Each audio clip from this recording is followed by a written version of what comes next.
নমস্কার বন্ধুরা, আজকে হলো পর্ণার মেহেন্দি। আজকে থেকে পর্ণা নতুন পথ চলা শুরু করছে। তো চলুন দেখতে হবে আজকের গল্পে কি হয়। এই দিদি দিদি, তোকে তো চন্দ্রানী দিদি এখনো মেহেন্দি পড়াতে এলো না। তোর তো মেহেন্দি পড়তে হবে এবারে নাকি? হ্যাঁ রে বোন, তুই তো ঠিকই বলেছিস। ওর তো 6টার সময় আসার কথা ছিল, কিন্তু ও তো এখনো এলো না। এখন মনে হয় জ্যামে রাস্তায় হয়তো আটকে পড়েছে। আমারও বেশ চিন্তা হচ্ছে। এই দিদি দিদি, তাহলে আমরা কখন মেহেন্দি পরবো রে? তোকে পড়াতে পড়াতে যদি রাত হয়ে যায়, আর কালকে তো তোর আবার বিয়ের জন্য সকাল সকাল উঠে আনন্দ করব না? আরে বোন, এত চিন্তা করিস না। আজকে তো চন্দ্রানী আমাদের বাড়িতেই থাকবে। আজকে যতই রাত হোক না কেন, ও তোদের সবাইকে মেহেন্দি পরিয়েই ছাড়বে। হ্যাঁ রে মা, এখনো তো চন্দ্রানী মা এলো না। কখন মেহেন্দির অনুষ্ঠানটা শুরু হবে রে? আর মারিয়া, প্রিয়া কেউ এখনো আসেনি। সবাই কি আজকে ভুলে গেল নাকি তোর মেহেন্দি? আরে না গো মা, কেউই ভোলেনি। আসলে প্রিয়ারা ফোন করেছিল এক্ষুনি, বললো যে প্রিয়া, কাকিমা আর রাজীব একসঙ্গে আসবে, আর মারিয়া, সৃজন, বিজয়, কাকিমা আর কাকু একসঙ্গে আসবে। ও আচ্ছা আচ্ছা পর্ণা মা, তাহলে মারিয়া মা ওর বাপের বাড়ি চলে গেছে? হ্যাঁ হ্যাঁ, তা তো স্বাভাবিক। কালকে যেরকম তোরও বিয়ে, ওরও তো দাদার বিয়ে না, ওরও তো কত তোড়জোড় করতে হবে। সব কি দিদি আর দাদা সামলাতে পারবে? আরে বাবা, আমাদের পর্ণামাকে কি সুন্দর দেখাচ্ছে, যেন সাক্ষাৎ মা লক্ষ্মী। রাজীব আর প্রিয়া, এই হলো তোমাদের আসার সময়? বলো তো, এত দেরি করে কেউ আসে নাকি? মেহেন্দি আর্টিস্ট এখনো আসেনি বলে আমার মেহেন্দি হয়নি, নাহলে না এতক্ষণে তো আমার মেহেন্দি হয়ে যেত। তুমি কি মেহেন্দি পরবে না প্রিয়া? আরে পর্ণাদি, তুমি তো জানোই গো, আমার আসতে একটু দেরি হবে, কারণ আমার মেয়েটা যত বড় হচ্ছে তত দুষ্টু হচ্ছে। আর তার মধ্যে আবার তুমি বলছো আমাকে মেহেন্দি পরতে। এখন যদি আমি মেহেন্দি পরি না, আমার মেয়েটা পুরো ঘেটে ঘুটে ভর্তি করবে, 10 বার আমার কোলে উঠবে। দেখছো পর্ণা, দেখছো এখন যত দোষ আমার ওই ছোট্ট মেয়েটা কি করেছো বলো তো? নিয়ে একটু আগে রাখো না সারাদিন, তারপর তো বলবে যে কি করেছে আর কি না করেছে। উফ পর্ণা, অবশেষে কতগুলো জ্যাম কাটিয়ে কুটিয়ে এলাম। বাবারে বাবা, তুই তো দেখছি সেজে গুজেও নিয়েছিস, তোকে বেশ মিষ্টি লাগছে। ঠিক আছে ঠিক আছে, তোর অনেক দেরি হয়ে গেল রে আমার জন্য, আমি এবার তাড়াতাড়ি করে মেহেন্দিটা পরিয়ে নি। হ্যাঁ রে চন্দ্রানী, আমি তো তোর সব ব্যাপারটাই বুঝতে পারছি না। কাকিমার তো শরীরটা খুব একটা ভালো নেই, তোকে তো সবটা সামলেই আসতে হবে। তুই তো বেশ হাঁপিয়ে গেছিস, তুই একটু আগে বসে নে, তারপরে আমাকে মেহেন্দিটা পরাবি। হ্যাঁ রে, মায়ের ব্যাপারটা নিয়ে আমি বেশ চিন্তায় আছি রে। মাকে একা একা ঘরে ফেলে আসতে ভয়ও লাগে। আচ্ছা ঠিক আছে, সেসব ছাড়ি। তোকে আগে মেহেন্দিটা পরিয়ে নিই, তারপরে যে যে বলবে আমি তাদেরকে পরিয়ে দেবো, ঠিক আছে? আচ্ছা আচ্ছা ঠিক আছে, তুই আমাকে মেহেন্দি পরানোর পরেই নাহলে সবাইকে পরাবি। আর আরেকটা কথা শোন, কালকে কিন্তু কাকিমাকে আসতে হবে, আমার বিয়ে বলে কথা। আরে হ্যাঁ রে বাবা, আমি মাকে বলেছি। মা বলল কালকে যতই শরীর খারাপ হোক, তোর সঙ্গে একবার না একবার হলেও দেখা করে যাবে। কারণ মা তো জানে যে তুই আমার সব থেকে ভালো বন্ধু, আর বন্ধুর বিয়ে হচ্ছে, মা আসবে না? পর না, তাহলে কিন্তু মেহেন্দি পরানোটা শুরু করলাম।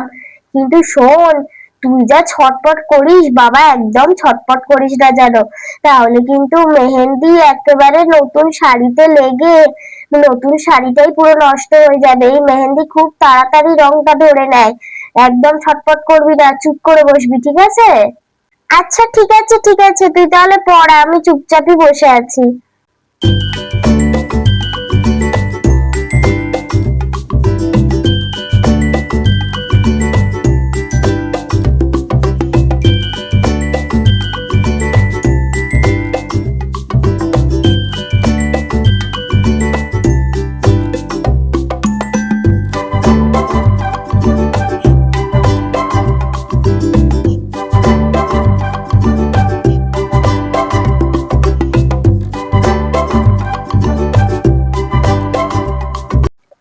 যে বাঁ হাতটা এবারে হয়ে এসছে, এই বাঁ হাতটা হলেই পুরোপুরি আমি ডান হাতটা পরাবো তোর। না দাদা ভাই তুই এসেছিস, আর বৃষ্টি বর্ষা কোথায়? পিসিমণি পিসিমণি আমরা এসেছি। পিসিমণি এবার আমরা তোমাকে ছেড়ে কোথাও যাব না। হ্যাঁ হ্যাঁ পিসিমণি, আর তোমাকে ছেড়ে কোথাও যাব না আমরা। কি মজা কি মজা। পিসিমণি পিসো কোথায় পিসো? হ্যাঁ পিসিমণি পিসো কোথায়? পিসোকে তো দেখছি না। হ্যাঁ হ্যাঁ, তোমরা তো এখন থেকে আমাদের কাছেই থাকবে, তোমরা আর কোথাও যাবে না আমাদেরকে ছেড়ে। আর পিসো পিসো তো এক্ষুনি চলে আসবে, পিসো তো একটু বাড়িতে কাজ করছে। বৃষ্টি বর্ষা পিসিমণিকে বিরক্ত করো না। পিসিমণি কালকে বিয়ে, পিসিমণি এখন মেহেন্দি পড়ছে, পিসিমণি মেহেন্দি ঘেটে যাবে। এসো এসো চলে এসো। এই কি রে পড়না, এইটা কে রে? আর এই ছোট ছোট বাচ্চা দুটো কে? আসলে কি বলতো চন্দ্রানী, ওইটা হলো না আমার দাদা, মানে আমার বড় মাসির একমাত্র ছেলে, ওর নাম হলো গৌরব। আচ্ছা পর্ণা, উনি একা এসছে আর ওনার দুটো বাচ্চার সঙ্গে? ওনার ওয়াইফ কোথায় তাহলে? আসলে কি বলতো চন্দ্রানী, ওই বৃষ্টি আর বর্ষাটা জন্মানোর সময় আমার বৌদি ভাই মারা যায়, বুঝলি তো। তারপর থেকে না দাদা ভাই আর কোনো বিয়ে শাদীর চিন্তা ভাবনা করেনি। আমরা তো অনেক করে বলি, কিন্তু দাদা ভাই তো সেরকম কিছু শোনেই না। আর বড় মাসিও তো সেই কবেই চলে গেছে আমাদেরকে ছেড়ে।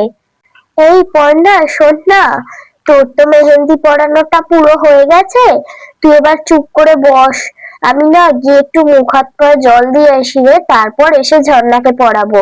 হ্যাঁ হ্যাঁ চন্দ্রানী যা যা, তুই একটুখানি মুখ হাত পায়ে জল দিয়ে আয় রে, তোর অনেক ধকল গেছে। বাবা পর্ণা, তোকে কি সুন্দর লাগছে রে, যেন সাক্ষাৎ মা দুর্গা। বাবা তোকে মেহেন্দির সাজে এত সুন্দর লাগছে, তার মানে বিয়ের সাজে কতটা সুন্দর লাগবে বলতো। আরে হ্যাঁ হ্যাঁ যা বলেছো রানী, সৃজন ভাই যদি আজকে একবার পর্ণাকে দেখতে পায় না, তাহলে একদম উল্টে পড়ে যাবে। তবে আমাদের সৃজন ভাইও কিন্তু কিছু কম যায় না। কংগ্রাচুলেশনস পর্ণাদি। তাহলে কেমন লাগছে বলো, বিয়ে করবে তো কালকে, আর আমাকে চিনতে পারছো তো? সত্যি কথা বলতে আমি না তোমাকে ঠিক মনে করতে পারছি না, কিন্তু মনে হচ্ছে মাঝে মধ্যে কোথায় যেন দেখেছি তোমাকে। কোথায় দেখেছি বলো তো, বুঝতে পারছি না ঠিক। আরে পড়না, তুমি ওকে চিনতে পারছো না? আর তুমি বা চিনবেই কি করে বলো তো, তুমি কতদিন আগে ওকে দেখেছিলে। ও আমার ননদ গো ননদ, নেহা, এবার মনে পড়লো? ও হ্যাঁ গো বৌদি, সত্যি তো, ও তো নেহা। হ্যাঁ হ্যাঁ মনে পড়েছে মনে পড়েছে। হ্যাঁ গো নেহা, তুমি প্লিজ কিছু মনে করো না। আসলে কি বলতো, তোমাকে অনেকদিন পর দেখলাম তো, তাই মনে করতে পারছিলাম না। আরে পর্ণা আমাকে মনে রেখেছে তো, আমাকে তাহলেই হবে। আসলে কি বলতো, ও আমার বোন, তুমি ওকে আসলে অনেকদিন আগে দেখেছো তো, তাই তুমি মনে করতে পারছো না। আমাদের মতো কেউ আর কেউ চাষা আছে গো, ও এখন কলকাতায় গিয়ে কলকাতার লোকেদের মতো করে সাহেব হয়ে গেছে। এই শোন দাদা, কোনো কথা বলবি না। আমি না তোদের জন্যই যেতে পেরেছি কলকাতায়, নাহলে কি আমি কলকাতায় গিয়ে বল পড়াশোনা করতে পারতাম? তুই আর বৌদি যদি না থাকতিস, তুই যদি আর একবারও এমনি কথা বলেছিস না, তাহলে না তোকে আমি এক মাথায় চাটি মারবো। हाँ हाँ मेहंदी लगा के रखना, डोली सजा के रखना, मेहंदी लगा के रखना, डोली सजा के रखना, मैंने तुझे आगाड़ी आएगी तेरे सजना, मेहंदी लगा के रखना, डोली सजा के रखना। ম্যাচিং ম্যাচিং জামা পড়েছে, ঢং দেখলে আর বাঁচি না বাবা। এই জন্যই তো ভাবছিলাম মারিয়া বারবার আমাকে এই ড্রেসটা কেন পরতে বলছিল। ধুর ধুর, আমি যদি আগে দিয়ে জানতাম এটা তো আমি কোনোদিনই পরে আসতাম না। পাশে বসে আছে ভাব দেখো, নকশা যত রাজ্যে একটু কথাও বলে না। তবে শাড়িটা পরে খুব একটা খারাপ লাগছে না ওনাকে। তবে আমি ওকে কম যাই, ওনার থেকে আমাকে বেশি ভালো লাগছে। আমাকে এটা বললে চলবে না যে ওনাকে ভালো লাগছে বেশি, না আমাকেই বেশি সুন্দর দেখতে। শুকনো সুপারি একটা বসে আছে দেখো পাশে, যেন কাঠ করতে একটা ইট। কংগ্রাচুলেশনস বৌদি ভাই, তোমাকে আজকে কি সুন্দর লাগছে। কালকে থেকে তুমি আমার প্রপারলি বৌদি ভাই হয়ে যেতে পারবে। ওই অপর্ণা, অপর্ণা এখানে এসে বস তো, আমি এখান থেকে যাচ্ছি। ওই দাদা ভাই, তুই একদম ওখান থেকে উঠবি না, ওই জায়গাটা আজকে তোর, বুঝলি? ওখানে আমি কেন বসবো বলতো? তুই ওখানে বসে আছিস, ওখানে তুই বস। তো বন্ধুরা, আজকের ভিডিওটা তাহলে আমি এখানেই শেষ করছি। আর আজকের ভিডিওটা যদি আপনাদের ভালো লেগে থাকে, সবাই একটা লাইক আর সাবস্ক্রাইব করে আমাদের পাশে থাকবেন। পরের দিন দেখা হচ্ছে বিয়ের একটি সুন্দর জমজমাট ভিডিও নিয়ে।